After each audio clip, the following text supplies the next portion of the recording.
Alors bonsoir et bienvenue une nouvelle fois sur l'espace dédié au site Mécanique Universelle. Le site qui essaie de démontrer que l'humanité évolue progressivement vers son ultime perfection. Voilà, alors pour étayer cette théorie, des fois je prends prétexte sur des audios et là je travaille depuis maintenant 40 et quelques vidéo sur le Zarathustra de Nietzsche.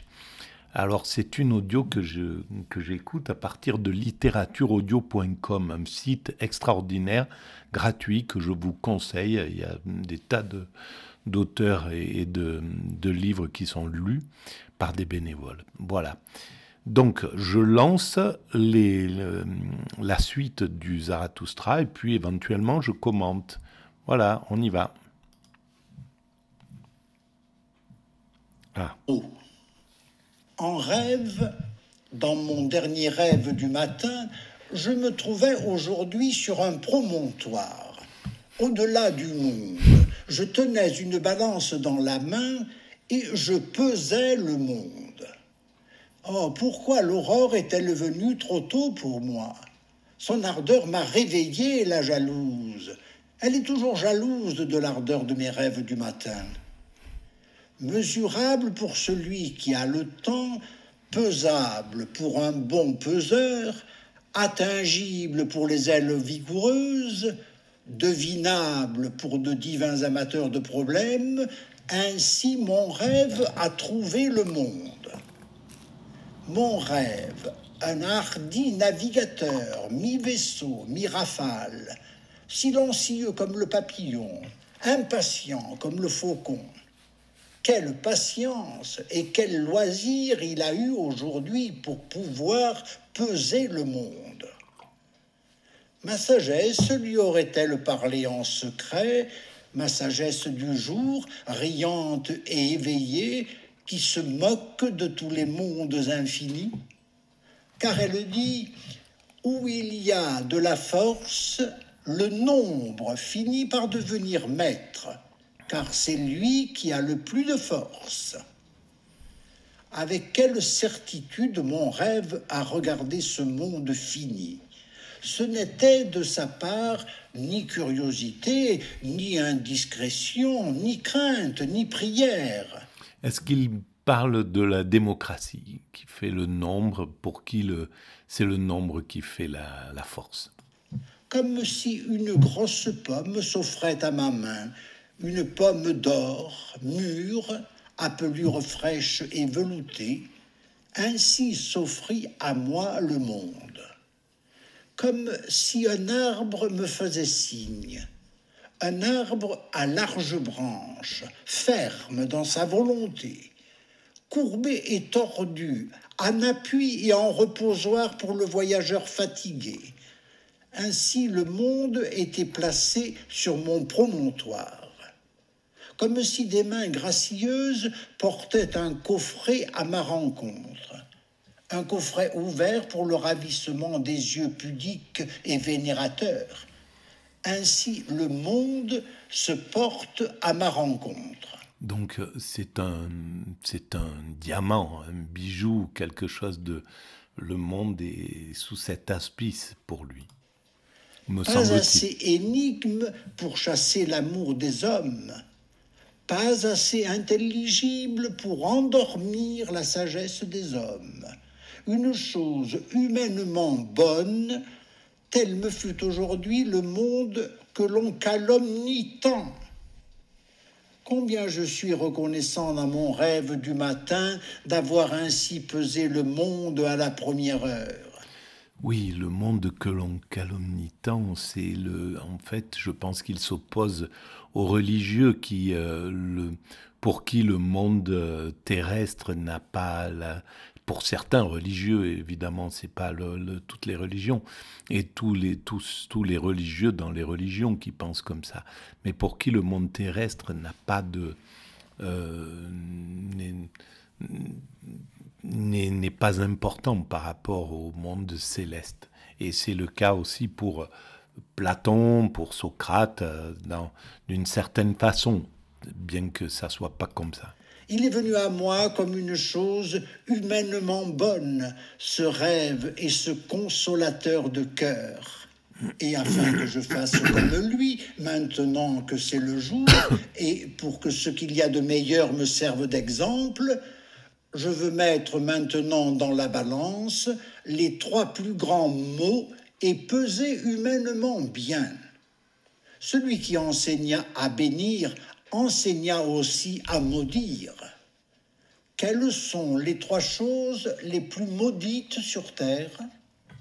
Ce sont elles que je veux mettre sur la balance. La volupté, le désir de domination, l'égoïsme.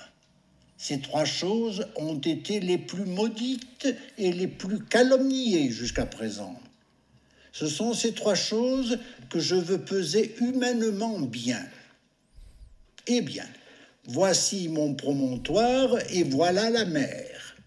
Elle roule vers moi, moutonneuse, caressante, cette vieille et fidèle chienne, ce monstre à 100 têtes que j'aime.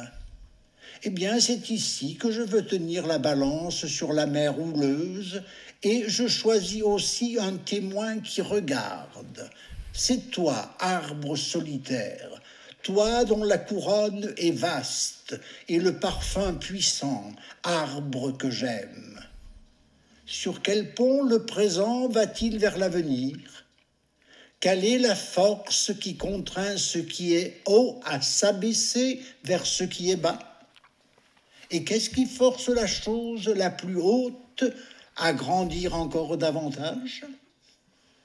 Maintenant, la balance se tient immobile et en équilibre. J'y ai jeté 3 lourdes questions. L'autre plateau porte 3 lourdes réponses. 2. Volupté. C'est pour tous les pénitents dans silice qui méprisent le corps, l'aiguillon et la mortification. C'est le monde maudit chez tous les hallucinés de l'arrière-monde, car elle nargue et éconduit tous les hérétiques. La volupté, bien sûr que la volupté, c'est ce que l'arrière-monde, c'est-à-dire le religieux, ne veut pas, veut proscrire en somme. Et Nietzsche s'oppose à cet écartement de cette notion qui appartient à la vie. Elle fait partie du vivant, donc elle a sa raison d'être, la volupté. Volupté, c'est pour la canaille le feu lent où l'on brûle la canaille. Pour tout le bois vermoulu et les torchons nauséabonds, le grand fourneau ardent. Volupté, c'est pour les cœurs libres quelque chose d'innocent et de libre. Le bonheur du jardin de la terre, la débordante reconnaissance de l'avenir pour le présent. Volupté, ce n'est un poison doucereux que pour les flétris, mais pour ceux qui ont la volonté du lion, c'est le plus grand cordial, le vin des vins que l'on ménage religieusement. Volupté, c'est la plus grande félicité symbolique pour le bonheur et l'espoir supérieur. Car il y a bien des choses qui ont droit à l'union et plus qu'à l'union. Bien des choses qui sont plus étrangères à elles-mêmes que ne l'est l'homme à la femme. Et qui donc a jamais entièrement compris à quel point l'homme et la femme sont étrangers? Volupté. Cependant, je veux mettre des clôtures autour de mes pensées et aussi autour de mes paroles, pour que les cochons et les exaltés n'envahissent pas mes jardins. Qu'est-ce que c'est que la volupté pour lui? Désir de dominer. C'est le fouet cuisant pour les plus durs de tous les cœurs endurcis. L'épouvantable martyre qui réserve, même aux plus cruels, la sombre flamme des bûchers vivants. Désir de dominer, c'est le frein méchant mis aux peuples les plus vains. C'est lui qui raille toutes les vertus incertaines, à cheval sur toutes les fiertés. Désir de dominer, c'est le tremblement de terre qui rompt et disjoint tout ce qui est caduc et creux.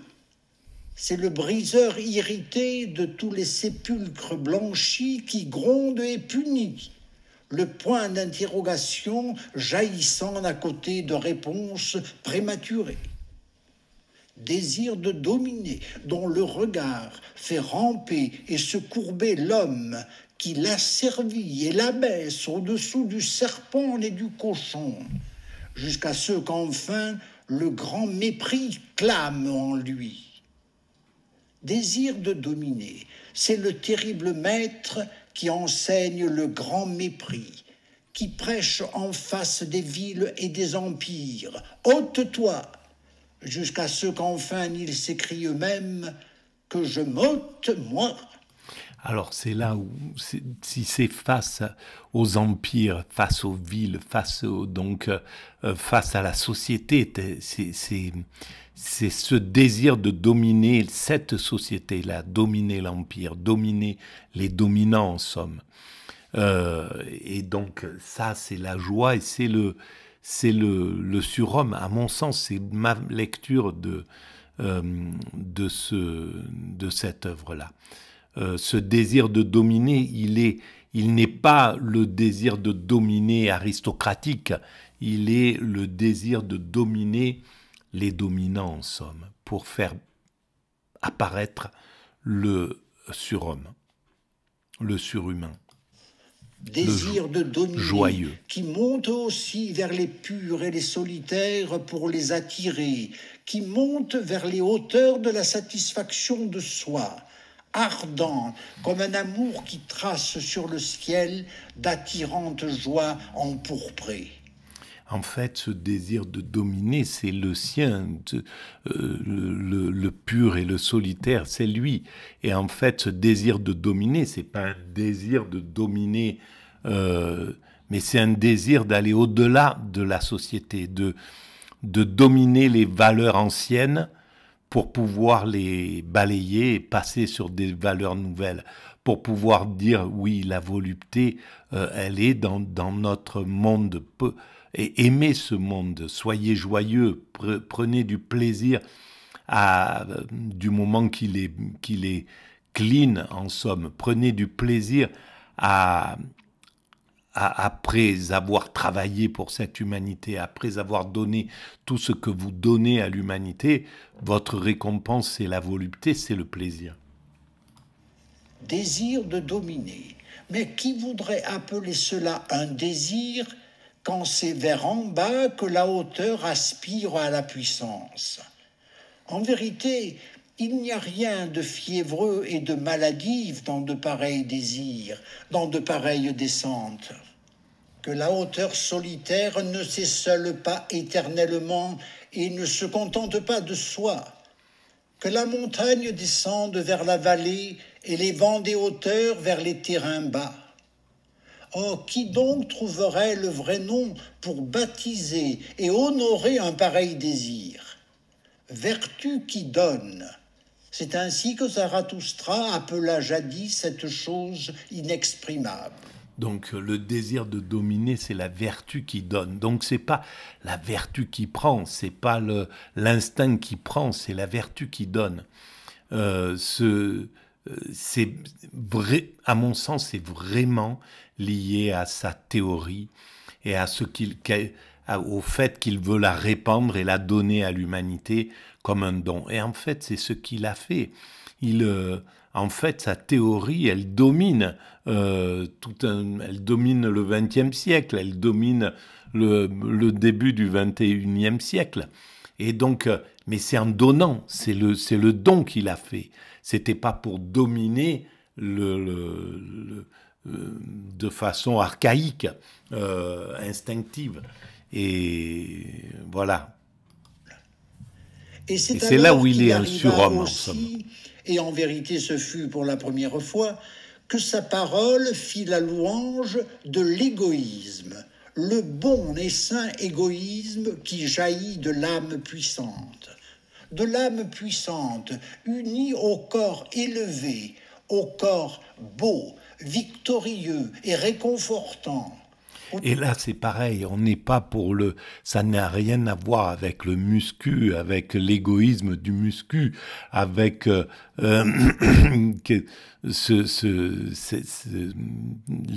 les basses pulsions, en somme. C'est vraiment au-delà, c'est le surhomme dont il parle. Et ce surhomme, euh, ce, l'égoïsme, c'est... on va essayer de voir ce que c'est cet égoïsme. Autour de qui toute chose devient miroir.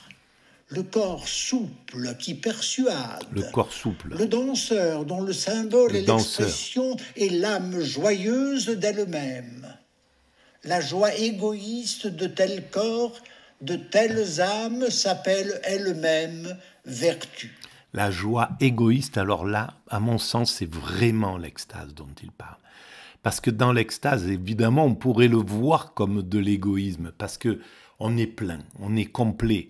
L'être humain en état d'extase, il est lui-même, il est lui-même et ce qui lui manque, ce qui fait que nous cherchons dans l'autre, dans la femme ou dans l'homme, notre complément, ce qui nous manque. Et l'extatique, il n'a plus besoin de ça, il est total. Donc, il est égoïste, mais sans être égoïste, parce qu'il est égoïste parmi les hommes, il donne tout ce qu'il a, tout ce qu'il est, il transcende et il transpire cet amour vers toute chose et donc vers tout ce qui vient. Mais il y a cet égoïsme dans la mesure où celui qui a atteint le surhomme et donc l'extatique, il n'a plus besoin de personne pour jubiler, pour jouir de cet instant. Avec ce qu'elle dit du bon et du mauvais, cette joie égoïste se protège elle-même, comme si elle s'entourait d'un bois sacré. Avec les noms de son bonheur, elle bannit loin d'elle tout ce qui est méprisable. Elle bannit loin d'elle tout ce qui est lâche. Elle dit mauvais, c'est ce qui est lâche. Méprisable lui semble celui qui peine, soupire et se plaint toujours et qui ramasse même les plus petits avantages. Elle méprise aussi toute sagesse lamentable, car en vérité il y a aussi la sagesse qui fleurit dans l'obscurité, une sagesse d'ombre nocturne qui soupire toujours « tout est vain ». Voilà, c'est ça, c'est que lui, la sagesse dont il parle, c'est bien l'extase, parce que c'est une sagesse du grand jour, c'est une sagesse du soleil, c'est une sagesse de la joie. Et quand on a expérimenté l'extase, on comprend ce que cela veut dire. Pour moi, je suis convaincu maintenant que c'est ce dont il parle. Elle ne tient pas en estime la craintive méfiance et ceux qui veulent des serments au lieu de regards et de mains tendues, et non plus la sagesse trop méfiante, car c'est ainsi que font les âmes lâches. L'obséquieux lui paraît plus bas encore, le chien qui se met... Et dans l'extase, il n'y a plus de sagesse, c'est pas une sagesse craintive parce qu'elle est complètement, il n'y a plus aucune peur derrière l'extase. L'état d'extase est au-delà de tout ça. De suite sur le dos, l'humble. Et il y a aussi de la sagesse qui est humble, rampante, pieuse et obséquieuse. Mais pareil, elle le est jusqu'au... Et pareil, c'est la sagesse de l'extatique, l'état d'extase, c'est l'inverse de cette de ramper. C'est le grand soleil, mais tout en étant le plus humble possible, puisqu'il n'y a plus d'ego. L'ego est à un autre niveau, donc c'est l'humilité absolue, mais dans la joie absolue. Dégoût, celui qui ne veut jamais se défendre, qui avale les crachats venimeux et les mauvais regards, le patient, trop patient, qui supporte tout et se contente de tout, car ce sont là coutumes de valet. Que quelqu'un soit servile devant les dieux et les coups de pied divins, où devant des hommes et de stupides opinions d'hommes, à toute servilité, il crache au visage. Et il n'y a plus du tout dans cet état non plus de servilité, de crainte envers le divin, parce qu'on est le divin et on incarne le divin, on est en contact avec tout ce qui est divin, c'est-à-dire tout en réalité. La nature, ce dont parle Spinoza, c'est le divin et on en fait partie, et donc on est dans une osmose avec tout ça. Il n'y a plus aucune crainte, plus de servilité, plus de peur du Dieu, de l'enfer, de quoi que ce soit dans cet état. Ce bienheureux égoïsme. Mauvais, c'est ainsi qu'elle appelle tout ce qui est abaissé, caché, chiche et servile. Les yeux clignotants et soumis, les cœurs contrits, et ces créatures fausses et fléchissantes qui embrassent avec de larges lèvres peureuses. Et sagesse fausse, c'est ainsi qu'elle appelle tous les bons mots des valets, des vieillards et des épuisés, et surtout l'absurde folie pédante des prêtres. Et tout ça, il ne faut pas prendre ni les vieillards, ni les prêtres, ni au pied de la lettre. Il parle, c'est de la métaphore en somme. Cependant, tous les prêtres, ceux qui sont fatigués du monde et ceux dont l'âme est pareille à celle des femmes et des valets, oh, comme leurs intrigues se sont toujours élevées contre l'égoïsme. Et ceci précisément devait être la vertu et s'appeler vertu qu'on s'élève contre l'égoïsme. Et désintéressé, c'est ainsi que souhaitaient d'être, avec de bonnes raisons, tous ces poltrons et toutes ces araignées fatiguées de vivre. Mais c'est pour eux tous que vient maintenant le jour, le changement, l'épée du jugement, le grand midi. C'est là que bien des choses seront manifestes. Et celui qui glorifie le moi et qui sanctifie l'égoïsme, celui-là, en vérité, dit ce qu'il sait, le devin. Voici, il vient, il s'approche, le grand midi. Ainsi parlait Zarathustra. Voilà, on va arrêter là. La dernière partie, la dernière phrase mérite qu'on y réfléchisse. Pour l'instant, là, je ne suis pas clair et je dois en plus m'en aller, donc je ne vais pas pouvoir. Mais elle est importante, cette phrase-là. Elle est importante. Voilà, bon, elle vient de disparaître de mon esprit. À très bientôt. Merci de votre écoute.